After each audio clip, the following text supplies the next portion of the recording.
seja muito bem-vinda, seja muito bem-vindo a mais um episódio do VQT, o podcast. E como sempre, agradecendo a audiência do episódio anterior, estamos muito felizes com todos os relatos, os contatos, os feedbacks que estamos recebendo de vocês. E é muito importante para nós aqui do Instituto a sua participação, mulher. E eu quero agradecer mais uma vez a presença dela, que está aqui. Dessa vez ela não fugiu, como em um episódio aí. Doutora Ana Paula, VP do nosso Instituto, mais uma vez, seja muito bem-vinda. Obrigada, Kátia. Obrigada a todos vocês. Obrigada pela audiência, pelos retornos. Muito feliz de estar aqui. Muito bom, né, Ana? Muito bom. Estamos crescendo. Estamos crescendo, graças a vocês, né, que estão aí nos acompanhando, nos motivando, mandando mensagem, mandando pautas, né, porque você quer que um assunto seja abordado, mande pra gente indicação de pautas. Tudo isso nos deixa muito felizes e colabora aqui com o crescimento do nosso trabalho. É isso aí. Falando de indicação de pauta, nós recebemos aqui de uma seguidora, aliás, várias seguidoras mães atípicas, a pauta sobre a cannabis. Sim. Vamos iniciar os trabalhos então, Ana? Muito oportuna, vamos lá. Então vamos lá. Ana, a Alesp, Assembleia Legislativa de São Paulo, aprovou no dia 21 de dezembro de 2022 um projeto de lei do deputado estadual Caio França, do PSB. Aliás, deputado, um grande abraço ao senhor, viu? É de suma importância a sua participação nessa luta aí dos direitos das mães atípicas. Parabéns. Que assegura o fornecimento de medicamentos à base de cannabis pelo SUS, Sistema Único de Saúde no Estado de São Paulo. A medida, doutora Ana, deve beneficiar as famílias atípicas?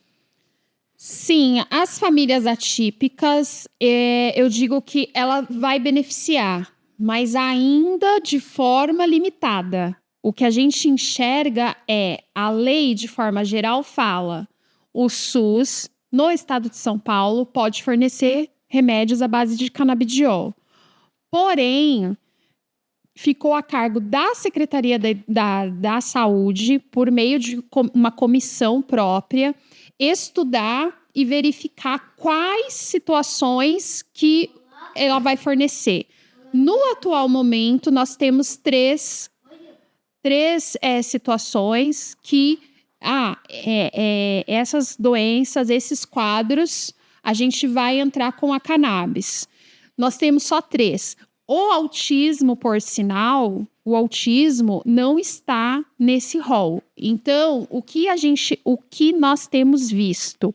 Nós temos visto uma crescente judicialização de pessoas dentro do espectro autista buscando o canabidiol por meio do SUS.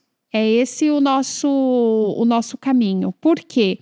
A regulamentação, ela veio parcial. Ela não abrange as famílias, parte das famílias atípicas, porque ali tem dessas 3 tem síndrome rara, tem algumas questões. Mas essa questão do autismo, ele foi deixado de lado, né, pela comissão. Eles não entenderam cabível Então, se eu for lá com uma prescrição de canabidiol, porque meu filho é autista e ele precisa, e tiver lá, ele pede a identificação do CID, né, a classificação, aí tem lá do TEA, só isso eu não consigo pelo SUS. Falar nisso, Ana, saiu recentemente uma decisão da 3ª turma do STJ que desobriga o plano de saúde de custear canabidiol para o uso domiciliar. E aí, assim, nessa decisão aqui, o juiz, a 3ª turma desobrigou totalmente o convênio de custear essa medicação à base de cannabis para essa família que tem um filho autista. Isso é muito comum? Não era. O que a gente verificou, as pessoas, há coisa de 2, 3 anos atrás, elas tinham a prescrição do canabidiol e elas poderiam ou pleitear isso via SUS ou via plano de saúde. Muitas optaram por pleitear via plano de saúde, pela questão um pouco menos burocrática na aquisição. Porém, o que a gente observou no decorrer, os planos de saúde, eles foram recorrendo e conseguiram, na instância superior, lá no STJ, mitigar esse direito do acesso ao tratamento por meio da seguinte tese, que dentro do contrato de plano de saúde está incluso os cuidados médicos, as terapias, não a medicação. Então, os planos de saúde, eles conseguiram falar o seguinte: eu tenho que te dar a medicação se você estiver internado nas minhas dependências. Lá na sua casa, na sua vida, a medicação é uma responsabilidade sua, não é responsabilidade minha. Mas aí então, com isso, eles estão derrubando, né, decisões que vinham aí fornecendo medicamentos, às vezes, há 2, 3, 4 anos para essas pessoas. Mas aí eu pergunto, se os planos, os convênios médicos só fornecem a medicação estando internado em um dos seus centros médicos, como é que fica esse paciente amparado dentro da sua casa, na alta hospitalar? Na alta. Então, aí ele fica à mercê, né? Dentro dessa tese, ele fica à mercê, porque aí ele fica, o custo da medicação fica a cargo da família. Então, é a família que tem que arcar. Se ela não tem como, aí ela vai para o SUS. Só que aí entra uma grande questão, né? Porque que ainda está em discussão. Quando veio a lei, lá em 98, aquela questão dos planos de saúde, eles vieram em caráter subsidiário ao SUS integralmente. Então, ele não veio parcialmente. Ele veio num caráter subsidiário para prover o que o SUS faz.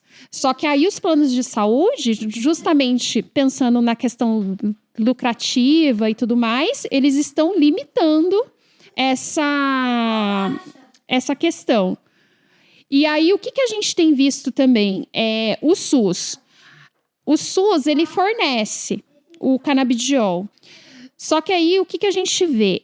Cada estado tem autonomia para fazer essa nomenclatura, se ele vai primeiro fornecer ou não o canabidiol e para quais situações. Então, isso cada estado pode livremente pactuar.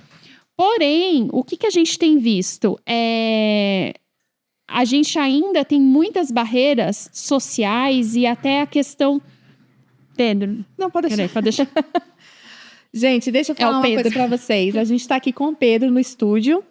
Para quem vem acompanhando a gente, né, nos episódios anteriores, o Pedro, nosso Pedrinho, ele é filho da Ana e ele é autista, né? Então, sim, vira e mexe, ele vai aparecer. Ele aqui. aparece, ele mexe em alguma coisa, mas tudo bem. É o nosso companheiro de set. É um mascote. E aí, o que acontece na questão do canabidiol? A gente vê a autonomia de cada estado, mas, ao mesmo tempo, a gente vê ainda uma grande dificuldade para que esse tratamento seja completo. Completo, eu digo, que efetivamente tudo aquilo que o canabidiol pode realizar pelos pacientes seja disponibilizado. Porque o que a gente vê ainda na normativa? E eu vou dar um exemplo bem simples. Para quem tem aquele quadro de muitas convulsões, né? Convulsões que eles falam severas. A gente vê um quadro de uma recomendação assim. O canabidiol vai ser permitido se todos aqueles medicamentos tidos como padrão não tiverem efeito. Então, a gente não vê que o canabidiol entrou aqui no Brasil como uma medicação aceita. Ela é uma medicação subsidiária. Então, assim, eu vou tentar A, B, C, D de medicamento. Não deu certo, eu vou para o canabidiol. E qual que é a implicação que eu vejo nisso? As pessoas, para elas conseguirem esse acesso, dessa forma, como está atualmente no SUS, elas têm que virar mini laboratórios. Então, assim, eu vou me submeter ao medicamento A, não deu certo, ao B, ao C, ao D. Ah, não deu certo. Agora sim eu vou conseguir ir para o canabidiol. Então, a gente ainda vê essa grande dificuldade, porque muito se confunde a questão da pesquisa e da popularização do canabidiol com a questão dos entorpecentes. Inclusive... Então, as coisas se misturam e acaba atrapalhando quem está a favor da ciência. Então, inclusive, tem uma discussão na Câmara Federal até hoje dessa questão, porque tem alguns deputados de direita que justamente justificam o uso da cannabis como ineficiente para o tratamento. Então, relacionando muito essa questão do tráfico. Sim. Né? E aí, tem deputados de esquerda e centro-esquerda que defendem, sim, o uso da cannabis como medicamento. E aí, Ana, no dia 25 de fevereiro de 2024, até é um gancho para essa informação que eu acabei de passar aqui, saiu uma publicação no G1 que diz o seguinte, que uma mãe foi acusada de tráfico. E ela soma 5 habeas corpus por cultivar cannabis medicinal para tratar seu filho com autismo. Então, veja, olha o que ponto a situação que nós estamos chegando no nosso Sim. Brasil, essa discussão da cannabis. E aí eu pergunto para você, como mãe de autista, a cannabis é ou não é eficiente para o tratamento do autismo? Sim, ela é eficiente. Existem artigos médicos, existem pesquisas, existem pacientes, né, que estão aí à disposição para dar o testemunho que for, o estudo que for. O que falta no Brasil? Falta esse distanciamento, às vezes, né? Muitas vezes, aliás, ideológico do que tem que ser feito em política pública. Então, as pessoas pegam assim, as convicções, às vezes, pessoais ou até religiosas e misturam com o que é melhor para a população. A gente tem visto isso. E, principalmente, uma falta de critério, né? Porque se a gente for olhar o cultivo da cana-de-açúcar, ele não é proibido, mas da cana-de-açúcar a gente faz inúmeras bebidas e que são viciantes, são considerados entorpecentes, e um dos grandes males na questão de drogas é o consumo de álcool desenfreado. Então, quando a gente vê aquele monte de plantação de cana-de-açúcar no interior de São Paulo, as pessoas podem falar assim, mas é para açúcar lá, para você adoçar seu café. Mas não. A maioria ali vira bebida, e alimenta vício. E tá rolando, né? E além da questão do açúcar excessivo, até na nossa... até na nossa alimentação. Então, a gente tem esse exemplo que eu estou dando. Por outro lado, para uma mãe fazer um cultivo extremamente regulado, extremamente cuidado para extrair um remédio, ela precisa de um habeas corpus, ela pode ser acusada de tráfico e ela pode ter a sua propriedade invadida pela polícia da noite para o dia, mesmo com todas as proteções legais. Então, é um contrassenso. De um lado, a gente tem uma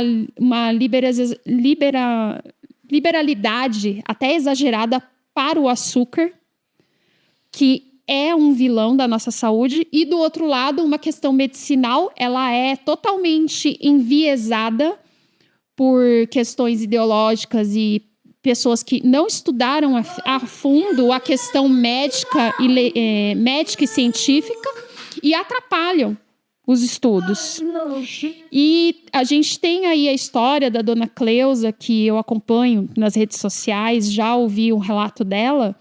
A polícia invadiu a casa dela, destruiu e ela tinha tudo amparado, tudo na lei. Mas a polícia, num momento de extrema autoridade desenfreada, invadiu a casa dela, destruiu a plantação que ela tinha para fazer o remédio para o filho. O filho dela ficou sem o remédio. entrou em crises e entrou numa situação muito agravada de saúde e veio a óbito. Nossa. E hoje ela luta, né? O filho dela era o Samuel Ladário, a dona Cleusa Ladário. Tenho muita... acompanho a história dela, tenho muita assim, admiração por essa mãe, porque essa mãe perdeu um filho de um ato totalmente covarde, totalmente abusivo. Ela estava defendendo apenas a saúde do próprio filho e o bem-estar. E ela, mesmo marcada por essa dor profunda, ela tem esse movimento social de ainda assim continuar discutindo essa questão da cannabis e a questão até do abuso do Estado. Ô, Ana, e aí, com o seu relato, eu começo a enxergar, a ver que crime, na realidade, é você proibir a pessoa de ter acesso a uma saúde. Sim. A uma qualidade de vida. Se a cannabis é o único remédio que pode trazer um alívio, uma qualidade de vida para esse paciente, por que raios proibir o uso da cannabis medicinal no Brasil? Exatamente. Por que raios essa discussão? Por que trazer isso para a pauta religiosa? Por que trazer isso para uma discussão dentro de uma Câmara Federal, de um Senado? Gente, a gente está falando de saúde. Saúde de vidas, né? E aí a gente vê também essa questão da cannabis, como que ela é enviesada. E aí, quando ela é liberada aos poucos, né? Digamos, para 3 patologias, para 4 patologias, para 5. A gente vê isso acontecendo aos poucos, acontecendo numa forma que cada paciente é um teste, é um mini laboratório, né? Então, assim, você tem que dar certo com ABC. Não deu certo com ABC, você vem para cannabis. Então, a cannabis, ela não tem um espaço próprio no mercado farmacêutico. E isso é uma questão que se discute até o papel das farmacêuticas enquanto fornecedoras de soluções ou de doenças. A farmacêutica quer você saudável ou quer você doente? Até isso. E eu lhe pergunto, a farmacêutica quer os pacientes saudáveis ou doentes, Ana? Exatamente. Quando a gente olha para o cenário da cannabis, a gente vê que é um sistema que te joga para a doença.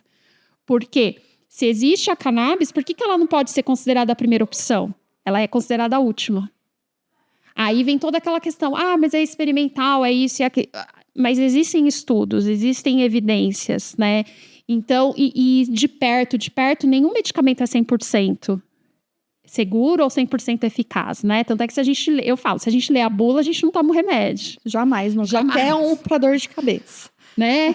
Até um para febre, né? Se a gente lê, a gente fala assim, meu Deus, não vou tomar. Então, a cannabis a gente vê essa questão também. É bem sensível isso, né? É bem evidente. E aí a gente vê também que toda vez que a gente se posiciona nesse assunto, as pessoas falam assim, lá o maconheiro. Gente, então, assim, não tem nada, não tem relação nenhuma uma coisa com a outra, tá? E até mesmo quem for aí em algum lugar aí estranho comprar algum cigarro, alguma coisa assim de maconha, não é a maconha medicinal. Porque para você extrair o canabidiol, a planta, ela tem que ser cuidada da forma correta, ela tem que estar no ambiente correto, na luz correta. Tem uma série de critérios, né? Então, não é assim, então você vai ali no lugar escondido, compra, leva lá o remedinho, faz para sua família. Não é assim que funciona. É cannabis medicinal. Tem uma finalidade medicinal, tem uma finalidade de pesquisa. E aí eu vou além, né? Por exemplo, se uma faculdade que tem lá o curso de farmácia, ela quiser fazer um estudo sobre cannabis, ela não pode. A gente não consegue nem que os próprios cientistas façam esses estudos. Tamanha é a dificuldade que é imposta para as pessoas estudarem essa planta. E aí, Ana, assim, a gente tem recebido muitas perguntas referente a esse tema, porque quando foi a indicação das nossas seguidoras para a gente falar sobre cannabis, elas também mandaram muitas perguntas. E tem uma aqui que é específica, e eu acho que é interessante você responder. Como conseguir comprar ou ter acesso a esse tipo de medicamento? Não tenho convênio médico.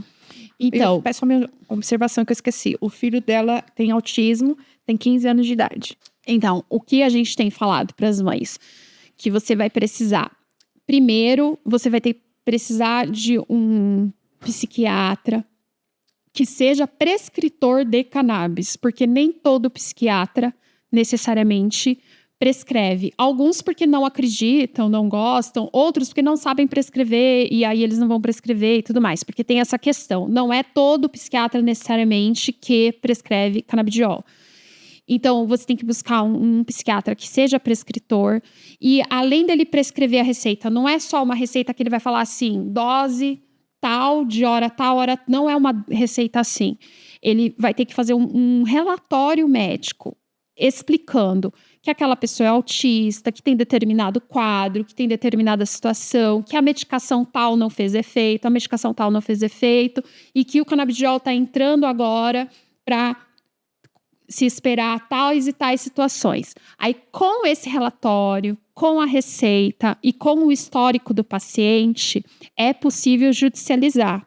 Judicializar como? Ou você busca um advogado particular ou a defensoria pública.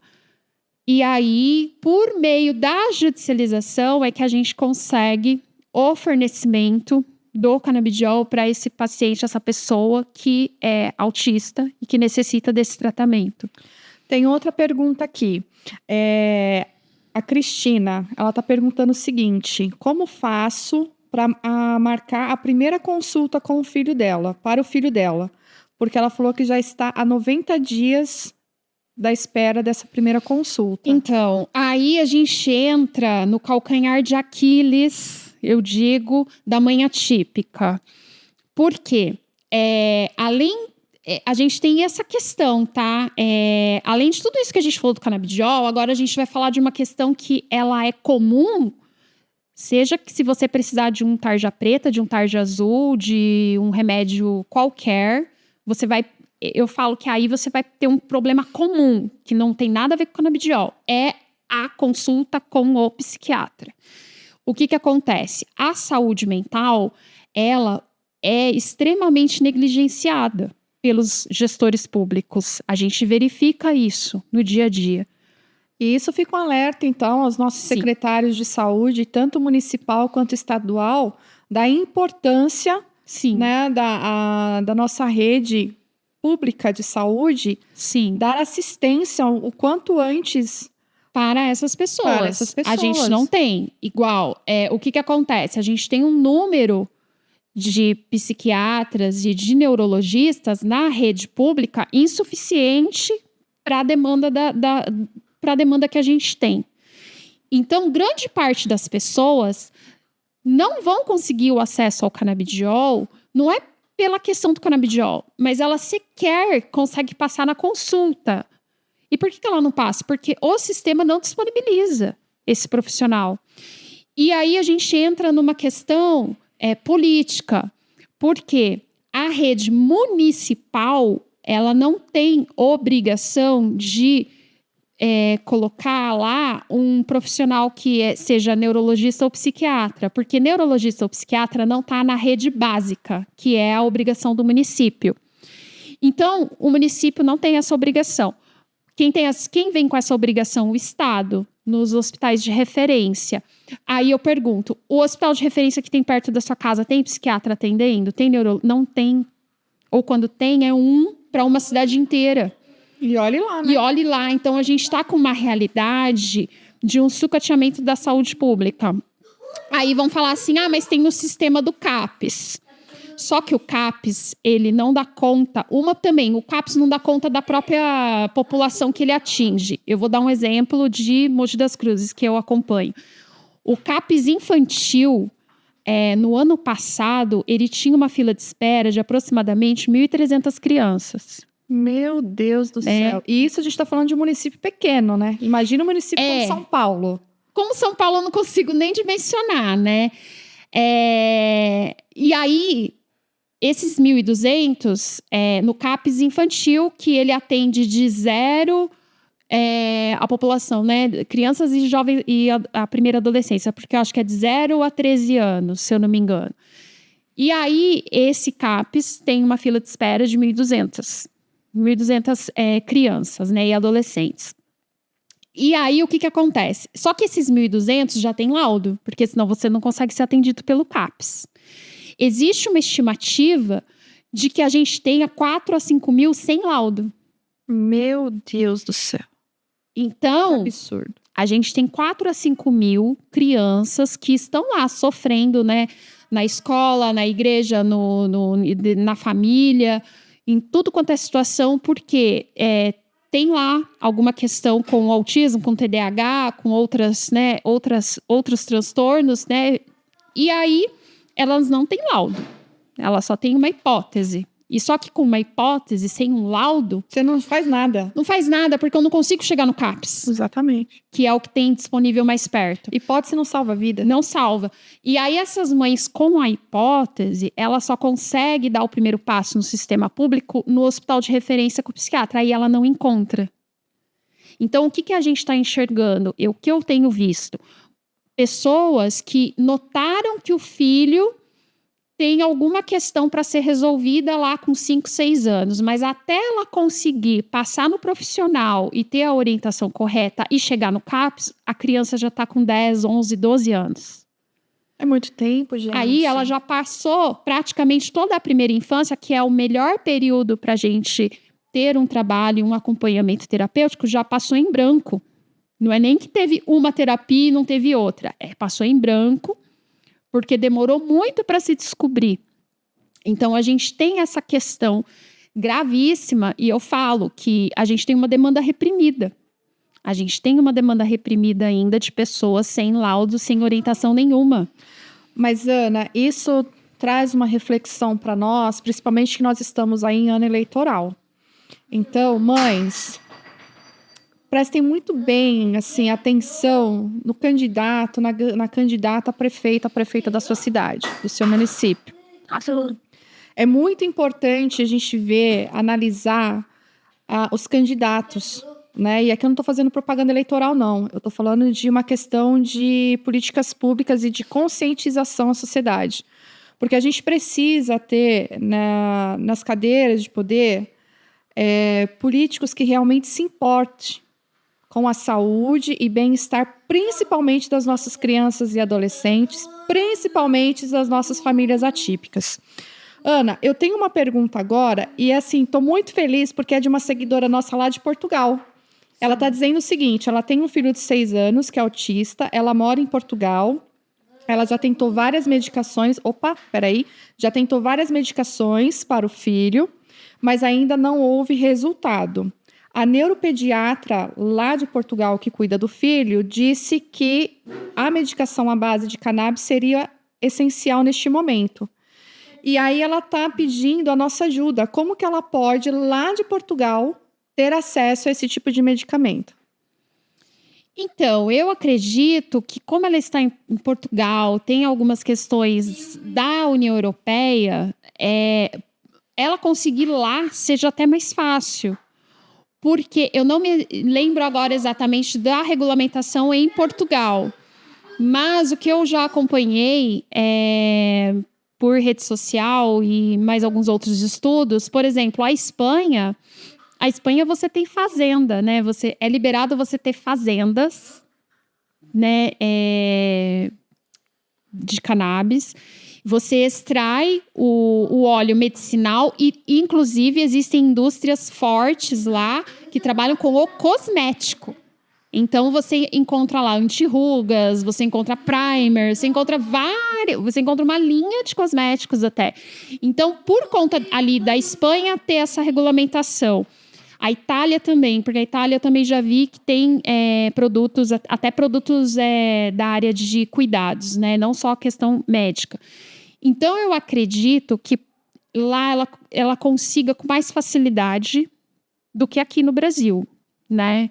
Porque ela está dentro de uma área onde já regulamentaram, assim, já regulamentaram, não é liberação, porque quando a gente fala liberação, dá a impressão que é uma coisa assim, ilícita, né? Uma coisa assim que não pode acontecer. Mas a cannabis, fora do Brasil, ela é vista como uma planta que tem finalidades, né? Finalidades médicas, finalidades até de cosmética, e que, acima de tudo, ela é vista como um produto. Né? Ela é vista como um produto, como um fármaco do futuro. E quando as empresas olham para ela, não vem a questão, tráfico, droga, isso e aquilo. Vê como ganhos para a sociedade, como um negócio. Né? Então, eu acho que dentro dessa visão, ela consegue até muito mais acesso do que a gente. Aliás, o nome dela é Elisângela. Um beijo para você. Se você tiver qualquer dúvida, entre em contato com o nosso instituto que nós vamos te orientar melhor, né? Ô, Ana, temos aqui uma mensagem de um pai de autista. Que ótimo! Sejam muito bem-vindos, pais de autistas que estão empenhados, que cuidam dos seus filhos. Vocês são muito bem-vindos nessa discussão conosco aqui. A gente malha um pouquinho aí, né? Os pais. É necessário. Mas a gente não generaliza. A gente sabe que tem os pais que estão ali presentes, que cuidam. São raros? São raros, mas existem. Existem. Né? E aí esse pai está dizendo o seguinte. O nome dele é Pedro. Aliás, o nome do nosso anjinho aqui, o Pedro. Ele diz o seguinte, o problema é ter uma política que barra e impede o avanço da ciência por mero preconceito e interesse financeiro. Sim. É isso que a gente tem visto, né? Aqui no Brasil, a gente vê as duas vertentes ao mesmo tempo, né? O preconceito, porque a pessoa... É preconceito porque ela sequer estudou sobre, né, o fármaco e sai divulgando, falando que não, que é mera especulação, que não é tudo isso e tudo mais. E, por outro lado, essa questão... As próprias farmacêuticas, quando tem a liberação, a gente sabe que existe um jogo de interesse, sim. E eu vou além. O Brasil tem um remédio que é tarja preta, que começa com ri, termina com il, todo mundo já sabe. Aquele 3 gotinhas de manhã, de tarde, de noite. Ele virou assim, sinônimo de, fica quietinho aí, toma umas gotinhas, não sei o quê. Mas é um remédio tarja preta, é um remédio para ansiedade. E o Brasil é disparado o país no mundo que mais consome. Mas isso tem algum efeito no tratamento do autismo? Não, ele é mais ligado, esse remédio é mais ligado a questões de ansiedade. Tá. Mas ele cabe aqui na discussão sobre cannabis, porque enquanto tem muita gente falando mal da cannabis e mal conhecendo sobre o que está falando mal, milhões de brasileiros estão se entupindo de um remédio, e aí fica aquela questão, é necessário consumir tudo isso? Porque nós somos o país que mais consome no mundo esse remédio. O Brasil é um país mais ansioso? É o país mais ansioso. Então, assim, ao mesmo tempo, existe... Então, um remédio pode tudo, o outro não pode nada. Ou a nossa saúde mental mais um sinal de que a nossa saúde mental é negligenciada. Porque aí, ao invés da gente cuidar da saúde mental das pessoas, a gente só está medicando para elas ficarem quietas. Então, a gente tem aí a cannabis, ela desperta várias questões. E questões sérias que batem nisso, na saúde mental, o jeito que a nossa sociedade trata as pessoas e o jeito que nós enxergamos, né? Enquanto construtores de soluções. A gente quer as pessoas doentes ou saudáveis, né? Então, fica essa questão aqui. E é um assunto que dá muito o que falar, porque a gente não está nem falando do plantio ainda. Ainda. A gente volta para mais episódios para falar, porque é um tema muito abrangente. Sim, né? muito. E é um tema importante. A gente tem muitas dúvidas, muitas perguntas, muitos pedidos de ajuda de mães atípicas, de mães de raros, na questão do uso da medicação à base de cannabis. E aí, Ana, eu gostaria que você falasse para essas mães como elas podem ter acesso a essa informação e também acesso a essa medicação e como que o nosso instituto pode ajudá-las. Sim, eu falo para essas mães, a gente temos, né, o passo a passo de como conseguir a medicação, as indicações. A gente fez uma leitura criteriosa das resoluções, porque junto com essa lei aprovada, veio a resolução da Secretaria de Saúde, de como que isso vai funcionar internamente, o plano, né, de governo, como que ele vai funcionar internamente para disponibilizar esses remédios para a população. Então, você não entendeu muito bem, você não sabe muito bem aonde fica, porque tem um dispensário específico em cada cidade dessa medicação. Entre em contato com a gente vai lá, vai te ajudar, vai te esclarecer. Se você não localizou algum médico, prescritor, você tem dúvidas sobre isso, quer tirar alguma dúvida, manda pra gente as dúvidas, a gente retoma o assunto, ou escreve o seu relato para a gente justamente localizar e verificar o que a gente pode fazer, tá? Porque são muitas dúvidas e eu falo, o combate ao preconceito é a informação. Então, nós temos que trazer as informações. Então, a pessoa não sabe onde buscar. Olha, o caminho é esse. Eu não sei, existe, então, o prescritor? Eu não sabia.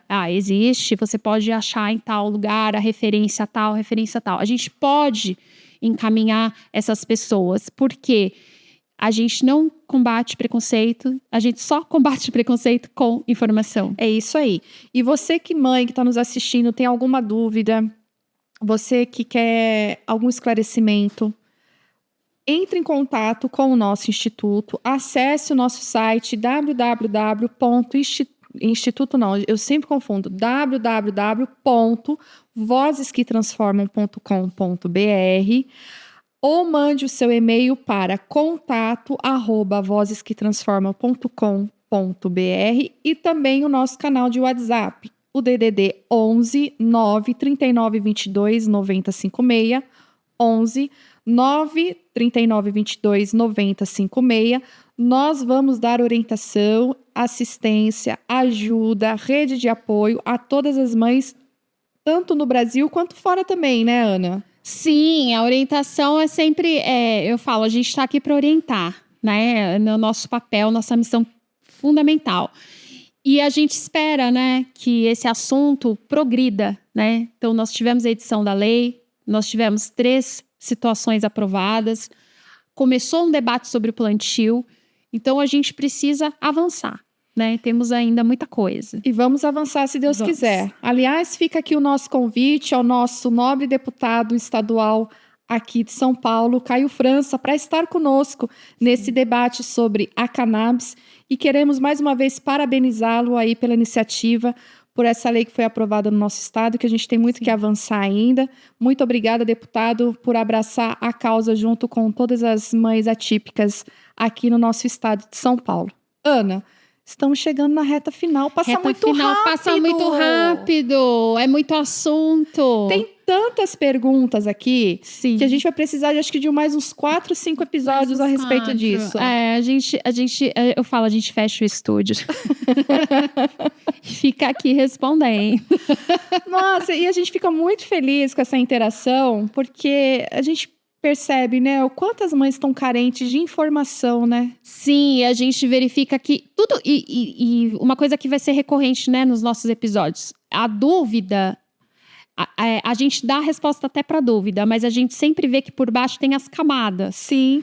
Então, a gente começa falando sobre o acesso ao canabidiol e aí a gente verifica que esse acesso, na verdade, é parcial, que, na verdade, a gente precisa de mais alguma coisa, que, na verdade, tem um monte de gente que nem o laudo tem. E um monte de gente que não vai chegar no canabidiol. Exatamente. E a gente também precisa olhar para essas pessoas. Então, a gente começa com uma pergunta e, na verdade, vem uma questão enorme, né? Uma questão social, médica, né? Coletiva, muito maior. Muito maior do que ficar falando um bando de maconheiro, Ai, é droga, ai, é tráfico, ai, o tráfico alimenta o crime organizado e tudo mais. Meu, não é nada disso, nada disso. A gente não está discutindo aqui a questão penal de nada. A gente está discutindo aqui ciência. A gente está discutindo aqui salvar pessoas, melhorar a vida de pessoas. É isso. Saúde pública é tudo. As nossas crianças, os nossos adolescentes e também as mães atípicas precisam de uma qualidade de vida. Com né? certeza. Isso é direito de todos. Agora, Ana, tô recebendo alguns relatos aqui de mães falando que a gente hoje não comentou sobre nenhum pai. Nossa, então vamos deixar essa para você, Ana. E o pai Matrix? Ai, Matrix. Ele vive em outra dimensão. O pai Matrix, diante da dificuldade, ele tomou a pílula azul. Ele não tomou a vermelha e foi lutar, não. Ele tomou a azul e ficou lá na Matrix, paradinho. Ele vive no mundo paralelo. Pois é, o que tem de pai andando aí em mundos paralelos, né? Tem mundos paralelos, né? Agora, essa questão faz também sentido, que é o pai metaverso. Ele tá lá no metaverso, a gente tá aqui, ó, ralando, né? A gente tá aqui, ó, falando pra criança, desce daí, e o pai tá lá, né? Então, é o pai metaverso, ele tá lá no mundinho dele.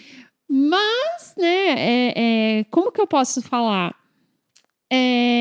Aos poucos, até com essa risada, né? Porque o riso, ele não, além de, lógico, ele é um deboche, sim, tá? Tô debochando, sim.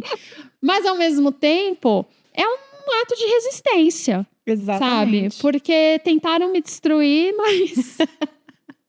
Eles ainda ficam com aquele discursinho, elas não gostam de mim, elas querem o meu mal. Elas querem o meu mal. Não, é o que eu falo, né? Me enterraram, mas eu sou semente, sabe? Então, cresci.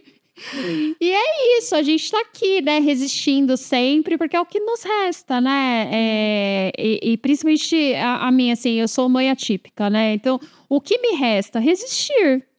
Resistir para mim não é engajamento, né? Não é para ganhar seguidores, não é nada disso. Resistir para mim é a palavra de vida, né? A palavra de ordem, né? Mãe é sinônimo de resistência.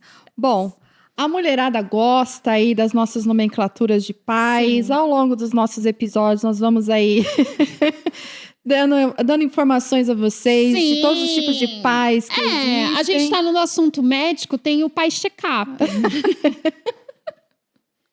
Essa é boa. É aquele que só pergunta se tá tudo bem. Apenas. Só, assim, tá tudo bem? Aí você, tá. Ah, então tá bom.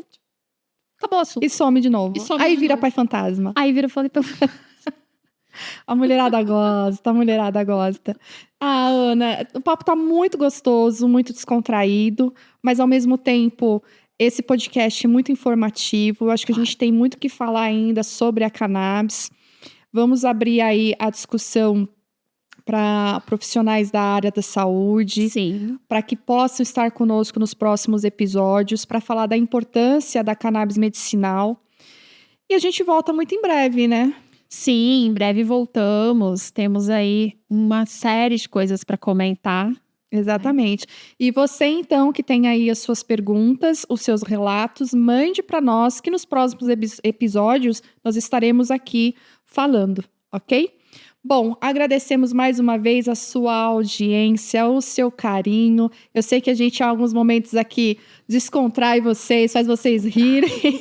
Tem que ser. É muito importante, né? Traz essa leveza para as mães. E não se esqueçam, mulheres, nós estamos aqui com vocês, por vocês, porque juntas nós somos vozes que transformam. Até a próxima.